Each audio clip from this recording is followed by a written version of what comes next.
اعوذ باللہ من الشیطان الرجیم بسم اللہ الرحمن الرحیم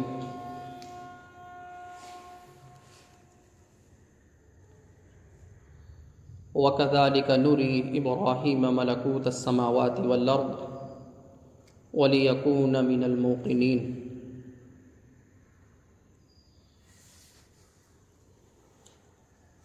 حضرت ابراہیم علیہ السلام نے اپنی قوم کا اور قوم میں سے اپنے قریبی متعلقین کا ان کے معبودوں کے اعتبار سے رد فرمایا۔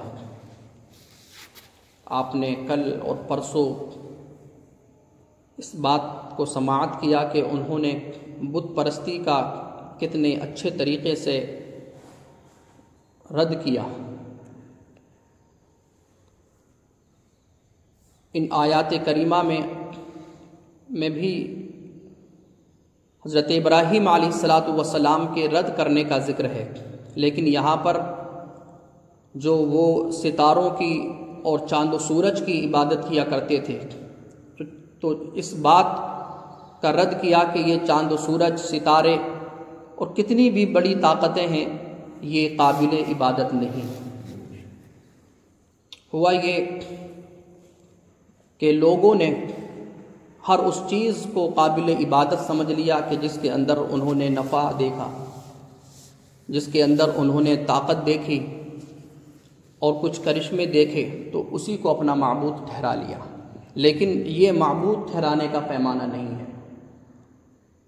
نفع اور نقصان کسی چیز سے ہمیں اگر ظاہری طور پر دیکھ رہا ہے تو یہ پیمانہ نہیں ہے معبود بنانے کا، بلکہ اس کی حقیقت تک پہنچا جائے اور جو حقیقت ہے اور جس سے ساری طاقتیں پھوٹتی ہیں، جو طاقتوں کو تقسیم کرنے والا ہے وہ قابل عبادت ہے اور وہ اللہ تبارک و تعالی کی ذات ہے۔ یہ بات ٹھیک ہے کہ چاند و سورج سے بہت نفع ہوتا ہے کہ اگر سورج نہ نکلے تو دنیا کا نظام درہم برہم ہو جائے، اس سے ہماری بہت ساری ضرورتیں وابستہ ہیں، سارے کاروبار زندگی کا اسی سے تعلق ہے، کھانے پینے کا، غذا کے اہتمام کرنے کا، بچوں کی پرورش اور غلے غذائیں، ساری چیزیں اس میں سورج کا دخل ہے، چاند کا دخل ہے، ہوا پانی کا دخل ہے، لیکن یہ بھی تو دیکھا جائے کہ یہ بھی تو کسی کے پابند ہے۔ چاند و سورج بھی کسی کے پابند ہے، اس کے اندر اپنی کوئی ذاتی طاقت نہیں، ذاتی کوئی کمال نہیں۔ آج تک سورج نے اس چیز کو ظاہر نہیں کیا کہ وہ پابند نہیں ہے، بلکہ چاند و سورج روزانہ یہ ظاہر کرتے ہیں کہ ہم کسی نہ کسی کے پابند ہیں اور ہم کسی نہ کسی کے حکم کے تحت چل رہے ہیں۔ ہم اپنی مرضی سے اور اپنی ذاتی طاقت سے نہ نکلتے ہیں اور نہ ڈوبتے ہیں۔ اگر ایسا ہوتا تو کبھی تو یہ اپنی مرضی کو ظاہر کرتے اور جو وقت ان کا ہے اس وقت سے الگ ہو کر کے یہ کسی دوسرے وقت میں طلوع و غروب ہوتے، لیکن آپ دیکھ رہے ہیں جب سے پیدا ہوئے کہ سورج کا جو ایک ٹائم ہے وہ اسی ٹائم روزانہ نکلتا ہے، ایک سیکنڈ نہ پہلے نکلتا ہے اور نہ ایک سیکنڈ بعد میں نکلتا ہے۔ تو کسی کا اتنا پابند ہو جانا اور پھر ہمیشہ اسی طرح پابند رہنا یہ اس چیز کو ظاہر کر رہا ہے کہ یہ کسی بڑی طاقت کے ماتحت ہیں اور ان کے اوپر کسی بڑی طاقت کی گرفت ہے، یہ کسی بڑی طاقت کی پکڑ میں ہے کہ وہ بڑی طاقت ان کو آزاد نہیں رکھتی اور وہ بڑی طاقت ان کو آزاد نہیں چھوڑتی، اور وہ بڑی طاقت اللہ تبارک و تعالیٰ کی طاقت ہے۔ تو حضرت ابراہیم علیہ الصلاۃ والسلام نے اس چیز کو سمجھانے کے لیے بڑا اچھا طریقہ اختیار کیا. وَإِذْ قَالَ إِبْرَاهِيمُ لِأَبِيهِ آزَرَ أَتَتَّخِذُ أَصْنَامًا آلِهَةً. اے محبوب آپ وہ قصہ بیان فرمائیں کہ جب ابراہیم نے اپنے عرفی باپ آزر سے کہا لِأَبِيهِ آزر، تو یہاں آزر سے مراد وہی چچا ہے، اس لیے کہ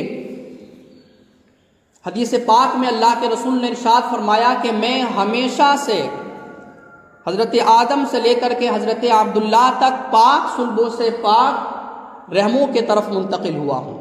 یعنی میرے والدین بھی پاک رہے ہیں اور میری مائیں بھی پاک رہی ہیں. حضرت آدم سے میرا سلسلہ اسی طرح پاک صلبوں سے یعنی پاک مردوں سے میں پاک عورتوں کے شکموں میں منتقل ہوا ہوں. اور کفار و مشرکین کے بارے میں اللہ تعالیٰ نے ارشاد فرمایا ہے انما المشرکون نجس، کہ مشرکین تو ناپاک ہیں. تو اس سے معلوم ہوا کہ آپ صلی اللہ علیہ وسلم کے آباء و اجداد میں کوئی بھی مشرک نہیں تھا اور کوئی بھی کافر نہیں تھا، اس لیے کہ قرآن مشرک کو ناپاک ارشاد فرما رہا ہے اور نبی پاک نے ارشاد فرمایا کہ میں حضرت آدم سے لے کر اپنے والد گرامی حضرت عبداللہ تک پاک صلبوں سے پاک رحموں میں منتقل ہوا. تو یہاں پر آزر سے مراد، اب سے مراد یہ چچا ہے.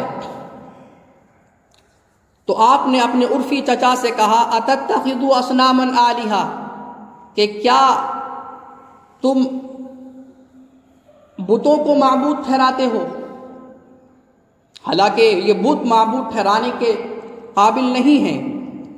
آپ نے کل سماعت کیا اور انہوں نے دلیل بھی رکھی کہ جو سماعت کی قوت نہ رکھتے ہوں، بصارت کی قوت نہ رکھتے ہوں، کسی کو نفع اور نقصان پہنچانے کی قوت نہ رکھتے ہوں، تم نے خود ان کو اپنے ہاتھوں سے تراشا ہو، وہ خود تراشے جانے کے محتاج ہوں، تم نے خود ان کا معبودی کا ان کو درجہ دیا ہے، وہ کس طرح قابل عبادت ہو سکتے ہیں؟ انی اراک وقومک فی ضلال مبین، میں تمہیں اور تمہاری قوم کو کھلی گمراہی میں دیکھ رہا ہوں. آپ نے یہ برجستہ کہہ دیا کہ میں دیکھ رہا ہوں کہ تم بھی گمراہ ہو اور جو تمہاری قوم تمہارے پیچھے چل رہی ہے، تمہارے مسلک کی اتباع کر رہی ہے، وہ بھی گمراہ ہے. اور کوئی ایسی نہیں کہ چھپی گمراہی میں ہو بلکہ کھلی گمراہی میں ہو. یعنی جو ہے وہ ان پتھروں کو معبود بنا لینا یہ تو کوئی عقل کی بات نہیں ہے، اور یہ جو ہے وہ احمقانہ بات ہے اور یہ بے وقوفی والی بات ہے اور یہ گمراہی والی بات ہے. اور گمراہی بھی ایسی جو بالکل کھلی گمراہی ہے، صاف دکھ رہی ہے کہ پتھروں کے اندر جو کوئی ایسا کمال نہیں کہ جو معبود ہونے کے قابل ہو اور تم ان کو معبود ٹھہرائے ہوئے ہو. تو آپ نے ان کے سامنے اس چیز کو رکھا. وَكَذَلِكَ نُرِي، اللہ تعالیٰ ارشاد فرماتا ہے وَكَذَلِكَ نُرِي إِبْرَاهِيمَ مَلَكُوتَ السَّمَاوَاتِ وَالْأَرْضِ، اور ہم اسی طرح ابراہیم کو زمین و آسمان کی بادشاہت دکھاتے ہیں. یہاں پر مراد یہ بھی ہے کہ ہم حضرت ابراہیم کو آسمان و زمین کے ذریعے سے اپنے تک پہنچانے کا طریقہ ان کو بتاتے ہیں. یعنی آسمان و زمین کے اندر غور و فکر کر کے یہ کس طرح ہم تک پہنچے، اور پھر ان کے واسطے سے دنیا والوں کو یہ طریقہ بتلا دیا گیا. ہم یہ طریقہ ان کو بتلا رہے ہیں. وَلِيَكُونَ مِنَ الْمُوقِنِينَ، اور یہ تاکہ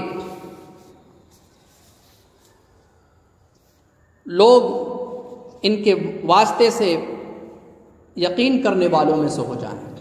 یعنی یہی طریقہ پھر لوگ اختیار کریں کہ وہ زمین و آسمان کے اندر اور ان کے مابین جو چیزیں ہیں ان میں غور و فکر کر کے وہ اللہ تبارک و تعالی تک رسائی حاصل کریں. اب وہ طریقہ انہوں نے کیا اختیار کیا تو اس کا ذکر یہاں سے ہے. فَلَمَّا جَنَّ عَلَيْهِ اللَّيْلُ رَآ كَوْكَبًا، تو جب رات ان پر رات نے جب ان پر اندھیرا کر لیا، یعنی جب رات ہو گئی، رآ کوكبا، تو رات میں انہوں نے ستارہ دیکھا.